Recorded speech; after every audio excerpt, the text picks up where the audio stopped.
First time I met Mark, seemed like for some reason we just clicked. We just clicked like that.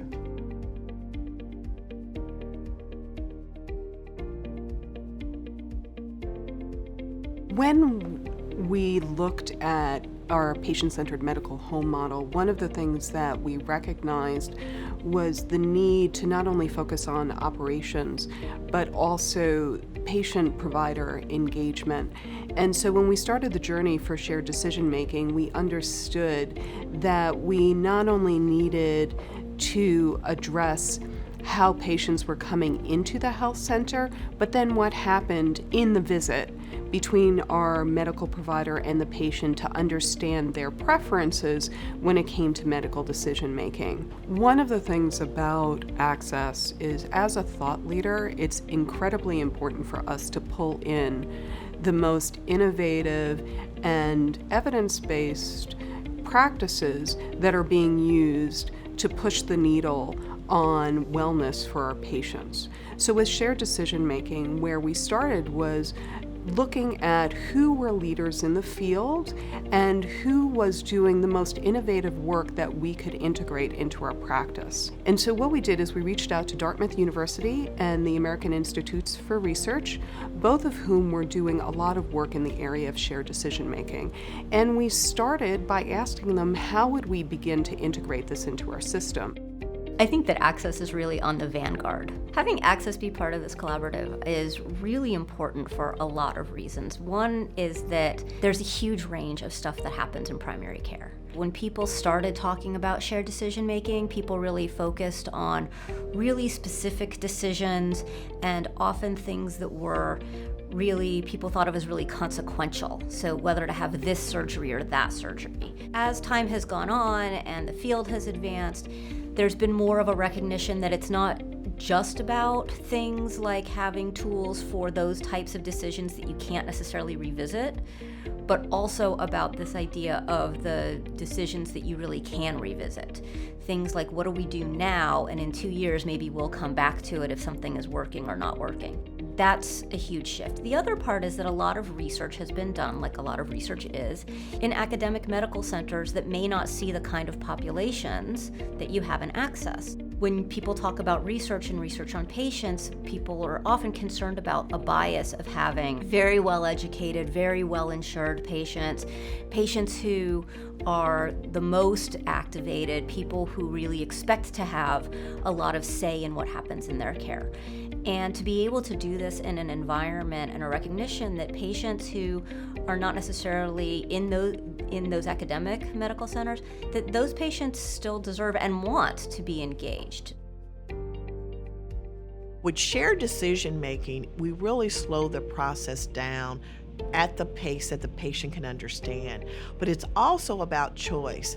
You know, when we think about it, we only see our patients 6 to 8 times a year, and then the rest of the time they're outside the walls of the health center. So when we think about how do we really get closer to prevention, a lot is about changing behavior, exercising, eating right, your lifestyle. And we've got to get our patients motivated. But one way to get them motivated and empowered is to be part of the decision, to own the decision, to be able to select a decision, whether it's a type of medication that they know that they can afford and stay adherent to a plan of care that really fits into their lifestyle and also their needs and their family's needs.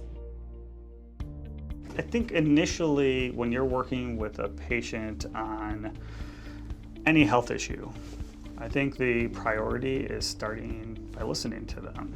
You know, you have to sometimes take that computer and put it to the side, as much as we have to use the computer, but we have to put it to the side and face the patient and sit with them and make eye contact. That is what begins that relationship with the patient. When we're making that decision, it starts with that conversation first. It starts with, you know, understanding their background, like, you know, you were working in the kitchen. You know, I know that you had to lift heavy pots all the time. All the time, yes. That's a start of that history that's important. Right. That's when it started too. Exactly, and when you take that into account and you hear that story about what's really contributing to that pain, you can understand what treatments may be best for them, but it's still a decision between both of us. I met Mark about 5, 6 years or something, and he's been a very good person. You know, with all his patients, he's very laid back, and every patient ain't the same, so he works with how they work and their problems. You know, I was just glad to meet this gentleman. You know, cause he's like my family. You know, there's been a lot of times that that something don't go right, or something. I talk to Mark about it, and he be right there. He's a good listener too. You know, he's right there with you, whether you know it or not. He try to stay close, like I say, with all this patients. Do you always just sit down and listen to the patient? I ask them why they're here, and when I sit there, I don't interrupt. I sit there and I just am full, all ears, making eye contact, and the moment I think that I'm going to say something, I don't. Because I think that's the moment you're going to really interrupt that story and really make it difficult for the patient to explain what's going on. And sometimes you won't really understand everything that's going on unless you have every detail. You have to know where the patient's coming from before you can really develop an understanding of their preferences. And from the preferences, then you can start to make decisions with them. Shared decision making at its heart is really about patients and providers making the best decisions for the patient at that particular time, given what's known right then. There are a lot of providers who say, when I started doing this really helps me feel more connected to my patients.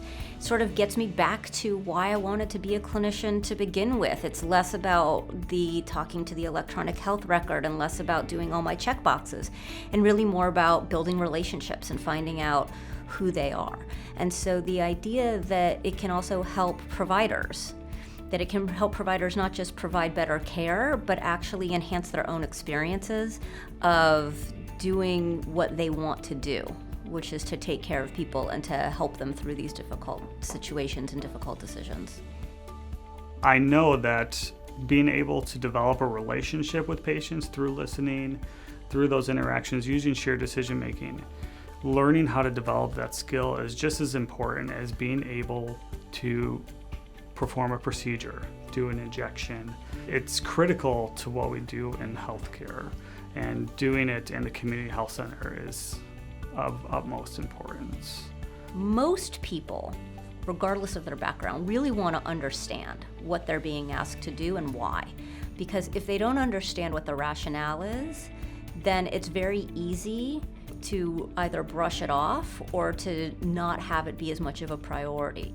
Having somebody have buy-in to understand why it is that they're being asked to do something is a really different conversation than saying, you need to do this because I'm worried about you. And in fact, when we look at what patients happen to say, they'll say generally things like, my provider showed me respect and all of these kinds of things. But where providers tend to score lower on surveys is talked in terms I could understand and answered all my questions. One of the things that we know for sure with changing an entire system or culture to become a patient-centered medical home is this is not something that it's one and done. So we've been working on shared decision making for about 3 years, and we're at the point where we have sufficient evidence or basis to say this is something that we want to continue with. Our providers find it useful, our patients engage more in their care. We believe that. One of the things that's fascinating to me about shared decision making is because nobody's approached it as a system. There's very modest evidence that shared decision making as an approach, or people don't know, they think it does, really moves the needle on health outcomes. We know it reduces provider burnout. We know that it improves patient engagement. We know that it improves patient-provider communications. But what we really want to figure out is that within the context of a patient-centered medical home, is shared decision making the key to understanding how we can move the needle on wellness for all of our patients. And how can we as a thought leader in the primary care space, but also in health and wellness, bring this approach not just in its finite form in academia, but in a real life setting and share our learnings with other people. That's really exciting.